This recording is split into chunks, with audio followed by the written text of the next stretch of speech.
wabarakatuh, and peace be upon us all. On the action, I will deliver material on legal aspect in business feasibility studies. We must ensure that the business has complete with various applicable legal provisions with clear and valid legal aspect that business could face major risks such as foreclosure, finance, or even lawsuits. Pertama, kita akan membahas tentang tujuan analisis aspek hukum. Apa sih tujuannya? Tentu saja tujuan utama dari analisis aspek hukum adalah untuk meneliti sejauh mana legalitas suatu usaha tersebut telah dipenuhi. Dan ada 3 poin utama yang menjadi perhatian, yaitu keabsahan, kesempurnaan, dan keaslian dokumen yang ada dalam usaha.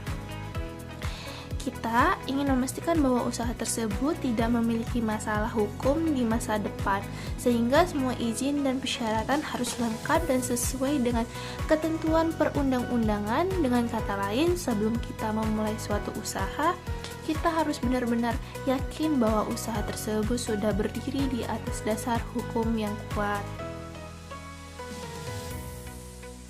Dan slide selanjutnya, di sini ada jenis dokumen.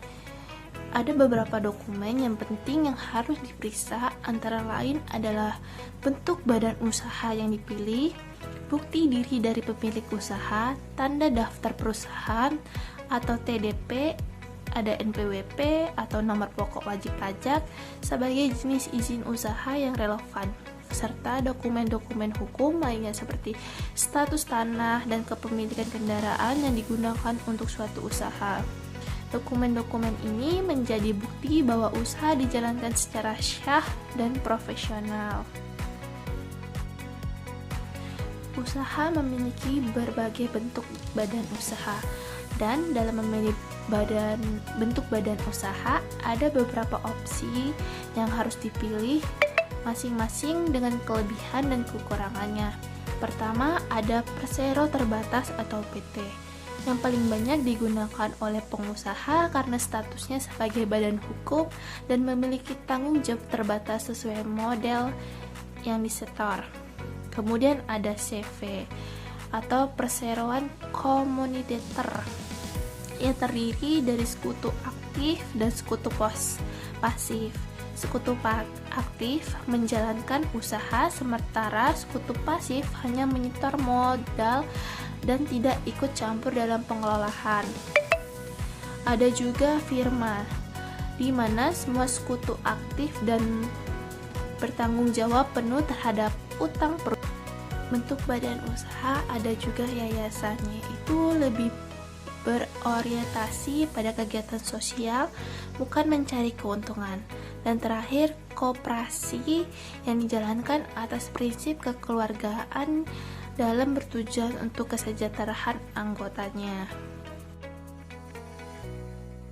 Selanjutnya, dokumen tambahan. Selain dokumen utama, ada juga dokumen pendukung yang penting untuk diteliti. Misalnya, ada tanda daftar perusahaan TDP yang menunjukkan bahwa usaha tersebut sudah terdaftar secara resmi di Departemen Perindustrian dan Perdagangan.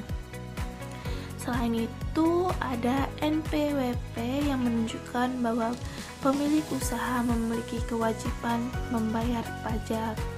Terdapat juga kita perlu mengecek status tanah, apakah tanah tersebut bebas sengketa yang bisa diperjualbelikan, serta dokumen kepemilikan kendaraan yang digunakan dalam operasional usaha. Jadi semua ini penting agar di masa depan tidak muncul persoalan hukum yang bisa merugikan usaha kita. That is my explanation regarding the legal aspect in a business feasibility study. Hopefully, this material can increase our understanding of the importance of legalistic in running a business. By paying attention to the legal aspect as a whole, we not only maintain business continuity but also so that our business is run professionally and responsibility. Thank you for attention and opportunity. Wassalamualaikum warahmatullahi wabarakatuh.